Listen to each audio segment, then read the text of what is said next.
一艘战舰能顶一个舰队的围攻，守卫宇宙和平的超级堡垒降临。机动战士高达 Seed Freedom 设定解说，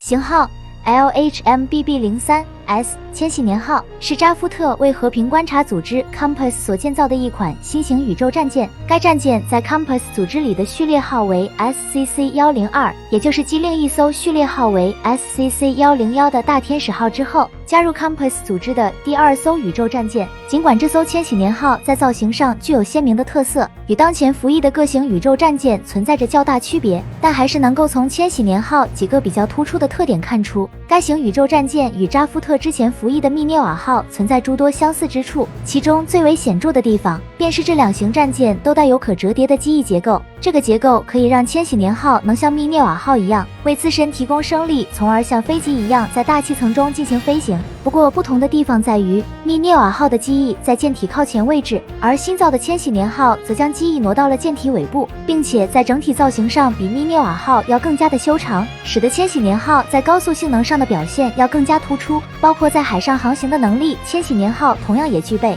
自身所配备的水力推进器可在水中运行，除了在水面上航行的能力之外，千禧年号还带有潜水功能，可在极短的时间内像潜艇一样潜入水下，自身的水密性和耐压性方面可支持下潜至一定深度。由此可以看出，千禧年号跟被称为万能战舰的大天使号一样，其机动范围同样覆盖了空天海，完全超越了密涅瓦号，成为了新的全领域型宇宙战舰。因而扎夫特对千禧年号称为超级密涅瓦级MS 行星2栖攻击舰。然后第二个相同的地方是千禧年号也搭载了2条弹射器。与密涅瓦号有所不同的是，千禧年号弹射机动战士的飞行轨道做成了外露的方式，也就是做成了飞行甲板，像航母那样进行 MS 的起降运作，而容纳 MS 的格纳库也跟航母一样放在了飞行甲板的下方。当搭载的 MS 要出击作战时，千禧年号会通过升降机将 MS 传送到飞行甲板上，同时内置在飞行甲板上的引导设备也会跟着展开，然后驾驶员在引导设备的指引下启动机动战士进入准备出击状态后，通过弹射器来完成放飞。整个放飞过程耗时极短，在甲板调度和弹射器操作人员的协同操作下，舰上搭载的所有机动战士可以迅速完成放飞。再者就是千禧年号格纳库内部的配套设备十分完备，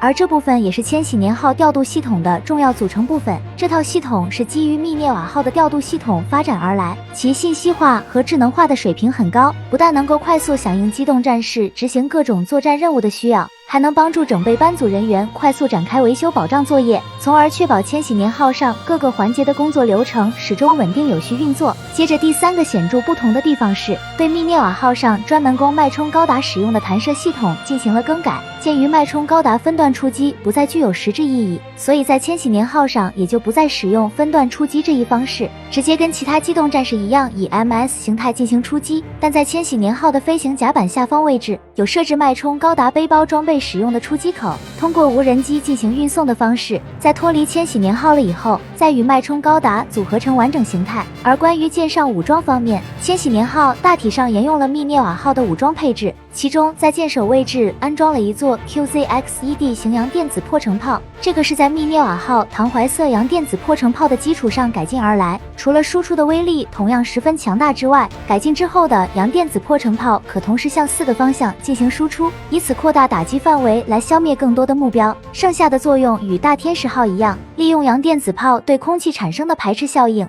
来帮助千禧年号依靠自身动力摆脱地球引力，无需像密涅瓦号那样需要增加助推器。可以说千禧年号已经做到了随时随地从地面返回到宇宙的程度。而在洋电子破城炮的后方这个位置，内置了一门巨大的 MK162 型库文纳尔线性加农炮，该炮的作用与密涅瓦号的3管加农炮相类似，都是凭借威力巨大和射程距离远的优势来对敌进行远距离的火力打击，从而加强千禧年号的火力打击能力。另外与这个线性加农炮搭配一起攻击使用的还有3座 XM47D 型特里斯坦双管高能光束炮，作为千禧年号的主炮，其威力同样十分强大，其中2座主炮布置在前方，另一座主炮则布置在后方，以此来覆盖千禧年号周围1圈范围的射角。当然千禧年号上还有其他的攻击手段，在舰体两侧和舰桥后方还布置有多个导弹发射装置，并且配备了多种类型的导弹来满足不同作战需求，其主要配置为内德哈特空天导弹、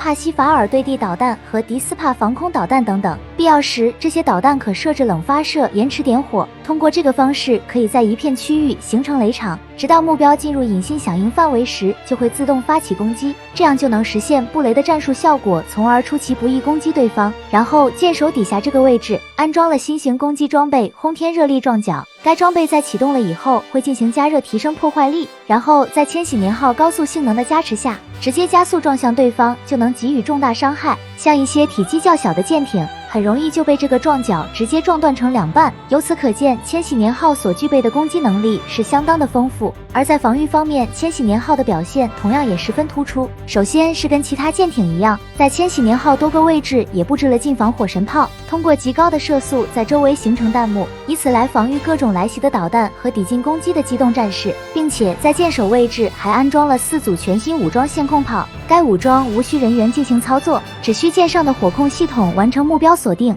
这4组线控炮就会自动将这些目标一一消灭。而且线控炮带有动力装置，可在千禧年号周围灵活机动进行防卫，其作战效能较其他舰艇实现了质的突破。而在对抗光束攻击方面，千禧年号装备有抗光束暴雷，此类装备早在大天使号上就已经应用，在抵消对方光束攻击具有极佳的效果，但也会对自身发起的光束攻击也会造成影响，所以需要看准时机使用。而且像大天使号从宇宙空降地球时，通过在全舰包裹一层黏状的液体隔热层这一功能，也在千禧年号上得到了应用。但包裹舰体的结晶层与大天使号的隔热层有所不同，这个结晶层是名为结晶装甲的特殊材质。该结晶装甲在硬化后，在抗高温和抗打击方面的表现极佳，使得千禧年号拥有了铜墙铁壁般的防护能力，能够一次性免于高密度的光束和导弹等攻击的伤害。这就让千禧年号在战斗当中有条件扭转战场形势，从而实现绝处逢生。最后是千禧年号的舰桥这个部分也进行了重大改进，包括密涅瓦号在进入战斗状态后隐藏舰桥这一设计，也在千禧年号上得到了沿用，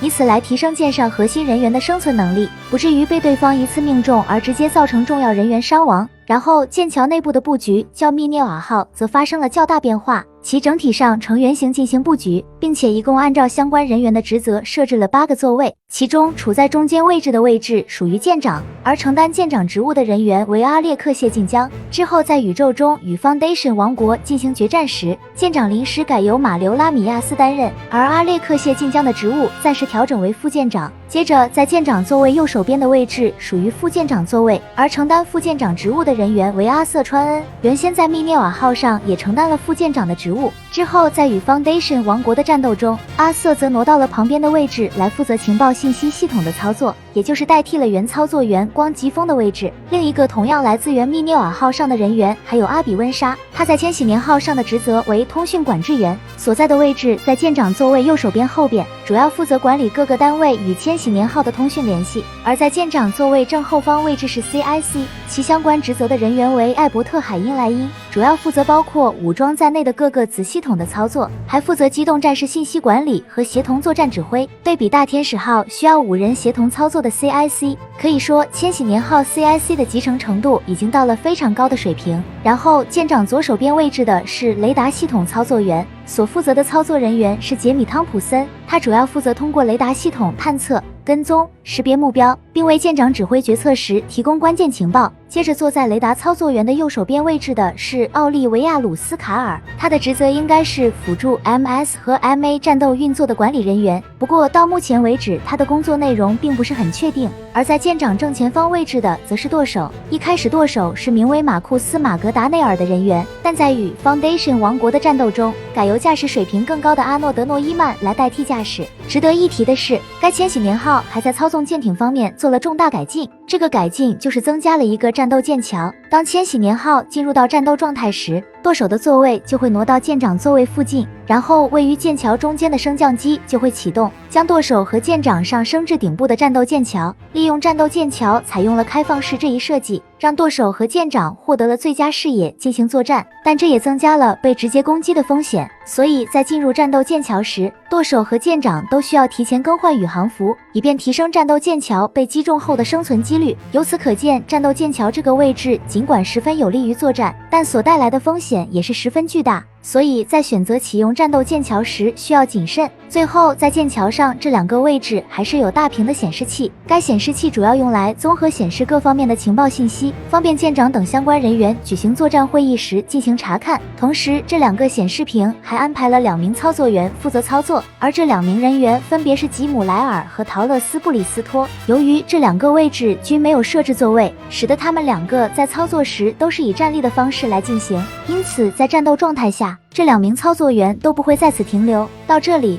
从以上这些信息可以看出，扎夫特为 Compass 组织打造的新锐战舰千禧年号可谓是倾注了大量顶尖的技术，这让 Compass 组织在维护世界和平、打击动乱势力时就有了足够的底气。即便对手是拥有庞大军力的兰波斯局残余势力，使用千禧年号出击作战仍显得战力过剩。所以一开始 Compass 组织让千禧年号常态化部署在了近地轨道位置，来做机动战士快速出击的平台，以便地面上任意位置发生暴乱时，让自身携带的机动战士编队快速抵达事发区域，然后与常驻在地面的大天使号相互协同执行维和任务，以便每次任务结束后，相关事发区域的秩序能够迅速得到恢复。当维和任务结束需要进行返航时，通过大天使号洋电子破城炮所制造的快速通道，来帮助机动战士部队返回到千禧年号上。可以说，大天使号和千禧年号这一组合，相当于是建立了地面往返近地轨道的交通体系，这也就让 Compass 组织在近地轨道常态化部署执行维和任务成为了可能。然而没多久之后，千禧年号就遭遇到了真正强大对手的威胁，而这个对手便是从欧亚联盟中独立出来的新兴国家